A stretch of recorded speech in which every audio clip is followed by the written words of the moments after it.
যুব সমাজের ধ্বংসের কারণ হলো ধর্ম থেকে দূরে সরে যাওয়া। যুব সমাজ ধ্বংসের কারণ হলো গ্যাজেটে আসক্তি হয়ে পড়া। যুব সমাজের ধ্বংসের কারণ হলো লক্ষ্যহীনতা। যুব সমাজের ধ্বংসের কারণ হলো তথাকথিত জয়ী হওয়ার সামাজিক চাপ। যুব সমাজের ধ্বংসের কারণ হলো টাকায় মত্ত থাকা। যুব সমাজ ধ্বংসের কারণ হলো তারা এখন তথাকথিত উপায়ে ক্ষমতা পেতে চাই। যুব সমাজ ধ্বংসের কারণ হলো জোর যার মল্লুকদার। যুব সমাজের ধ্বংসের কারণ হলো সামাজিক মাধ্যমের নেতিবাচকতা।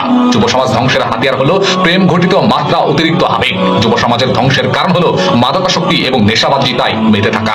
যুব সমাজ ধ্বংসের কারণ হলো শর্টকাট উপায়ে বড়লোক হওয়া ধান্দায়। যুব সমাজ ধ্বংসের কারণ হলো জুয়াবাজি, অস্ত্রবাজি এবং টেন্ডারবাজিতায় ডুবে থাকা। যুব সমাজ ধ্বংসের কারণ হলো মাত্রা অতিরিক্ত ইগো। যুব সমাজ ধ্বংসের কারণ হলো সবকিছু নিজের মতো করে পেতে যাওয়া। যুব সমাজ ধ্বংসের কারণ হলো সমাজে অপশাসন, দুর্নীতি এবং অরাজকতা বৃদ্ধি পাওয়া।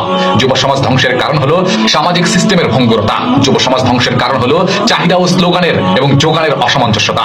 যুব সমাজ ধ্বংসের কারণ হলো পরাধীনতা। যুব সমাজ ধ্বংসের কারণ হলো বিজ্ঞানহীনতা, ধর্মহীনতা, যুক্তিহীনতা। যুব সমাজ ধ্বংসের কারণ হলো অন্যায়, পাপাচার, অবিচারের লিপ্ত থাকা। যুব সমাজ ধ্বংসের কারণ হলো একটুতেই কাউকে নিয়ে ট্রল করা, একটুতেই কাউকে নিয়ে নিচে ফেলা, একটুতেই কাউকে নিয়ে গীবত করা, সমালোচনা করা। যুব সমাজ ধ্বংসের কারণ হলো নিজেকে উন্মাদ ভাবা।